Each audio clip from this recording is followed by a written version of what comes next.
I hope you're having a great day and I hope you had a great weekend. Today, I want to share something with you that I learned over the last couple of days and I've been applying it and it works. And that's why I want to share it with you. It's worked for me. It's starting to work for a couple of patients that I work with. So I figured that, it's working and we should try it. All of us are different. We have different ways to cope with stress, anxiety, finding compassion sometimes. We're stuck in traffic. We're angry. We're stuck in airport lines. We're angry. We're stuck in relationships. We're stuck in work areas or workplaces where we have difficult colleagues or difficult bosses. How do we get through this? Because, while we keep internalizing all of these emotions, we understand that every single emotion that you keep in and you decide to suppress has to come out at some point. I see this all the time with my patients, people, friends, everyone. Whatever you suppress has to come up. Now it can come up in the form of anger, irritability, frustration, poor behavior, violence, and even disease. We all know that. Suppressed emotions over the years can express themselves in the form of disease, or it can express itself in the form of pain. You have a constant pain in your body, or you wake up with these constant headaches, everything's fine. Clinically, you're okay, you're eating the right foods. Suppressed emotions, anything that's toxic that you keep in your body for a long time has to come out. So now, I was watching this video with this beautiful Buddhist monk. She's a nun actually, not a monk. Her name is Pema. She's also an author. And I was watching this interview where she spoke about a very simple method that she uses. And she teaches people around the world. Okay, let's say you're stuck in traffic or someone says something to you that makes you angry. She spoke about these three powerful words. Just like me. Just like me. What does she mean by this? Let's say, for example, you're stuck in traffic. You're angry. You need to get to some place, but you're late. Whatever it is, and you're angry, you have emotional turmoil in you. Just look around you and just say, just like me. There are other people in traffic, just like me, who need to reach a place, who are probably late, who are probably tired after a long day of work. So now what happens, you move away from just your suffering and you realize that there are people around you who also are in the same situation as you. So it moves us away from being self-centered, like it's always about us. We make ourselves victims. Oh, why is life doing this to me? Why am I always late? Why is traffic like this? Why is this person always late? Why is this person always rude? We become very self-centered around our approach, and our perception creates our suffering. How we think or see a particular person or an event or a thing creates our suffering. So just like me, such a powerful statement. Your boss is angry with you, someone's disrespecting you, someone's nasty to you today. I'm not saying you got to become a doormat and accept this, but in that moment, you can't change anything. Just like me, that angry boss also wants to be loved, also wants attention, also is trying to make a livelihood, also has a poor childhood, also is going through maybe struggles that you don't know.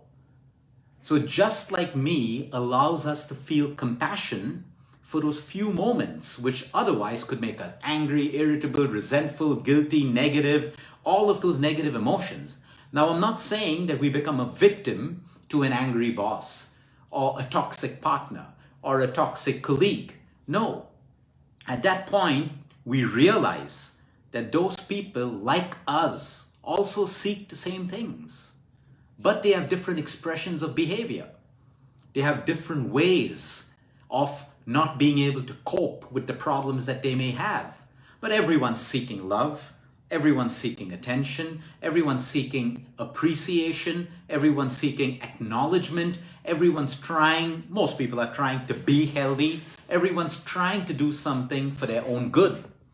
So those beautiful three words, so powerful, it touched me and I said, let me start practicing it. Because I am one person to constantly get angry when I'm in traffic. And it's always about me. Oh, I need to reach my patient on time. If I had reached on time, I could have seen 3 patients by now rather than being stuck in traffic. That makes me self-centered, and I'm trying to control a situation or react to a situation that's beyond my control. And then I look around and I see a line of cars. And just like me, everyone has something that they want to reach to. No one's just sitting there and enjoying the traffic. but they learn to be peaceful with it because there's nothing that you can do. So like that, our life can never be perfect. Even if you're in love with someone, there will be days where that love may not be perfect. There may be ups and downs, there may be squabbles, there may be fights, all of these things. But just like us, someone else is also seeking the same things that we are. So we make it all about ourselves. Oh, I'm seeking to be healthy, I'm seeking to be loved, and it's all about us. But everyone around us is seeking it in some way or the other.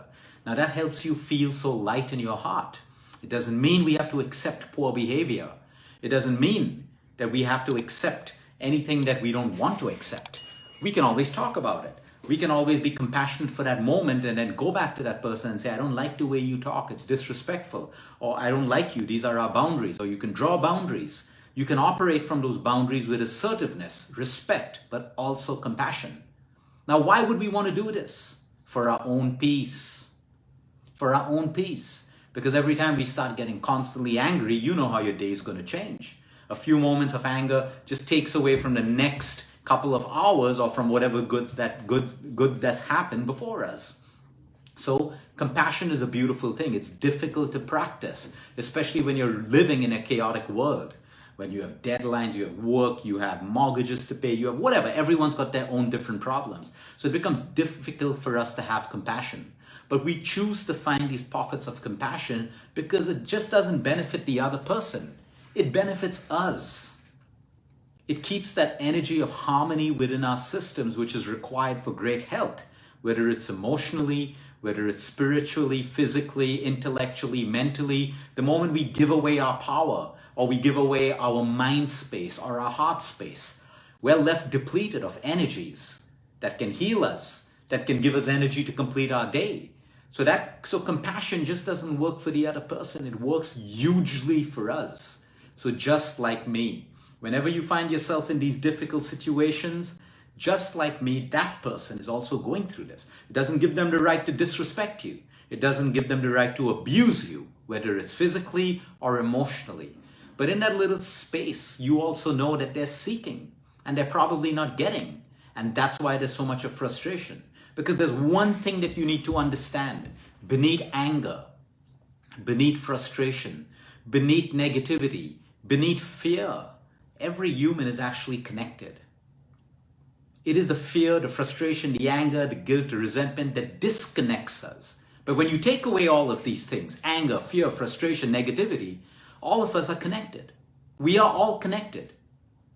There are blinds in front of us. And that's why when someone is suffering with anger or negativity, they are suffering. They project it on you. It's not right. You know that. I know that.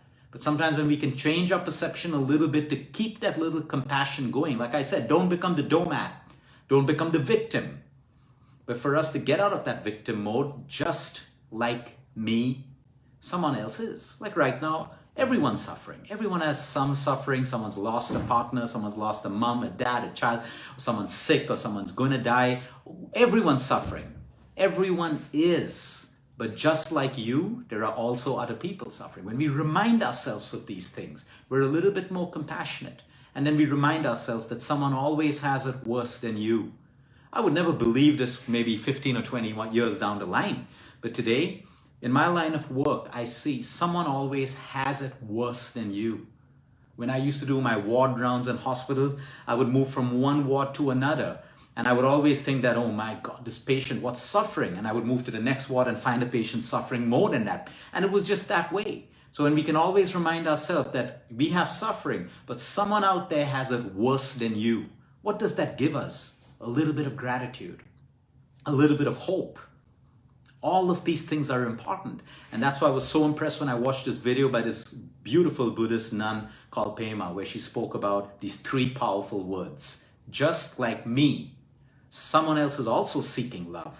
Someone is seeking forgiveness. Someone is seeking compassion. Someone is seeking appreciation, acknowledgement. And that's why I always say the things that you seek for in life, if you're not giving it, you're never going to get it.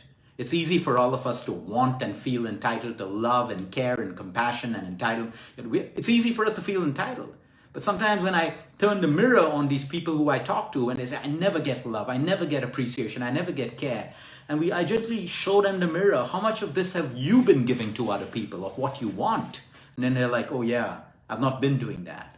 It's a simple energy. If you want more appreciation, you got to give it from your heart, not fake it. If you want more love, you got to give it. These are energies. You can't block it and expect it to come into your life. It's give and receive. That's why receiving is such a beautiful word. And receiving comes with compassion. Have a great day and a great week. Until next time, eat smart, move more, sleep right, breathe deep. Remember, you care is all about you.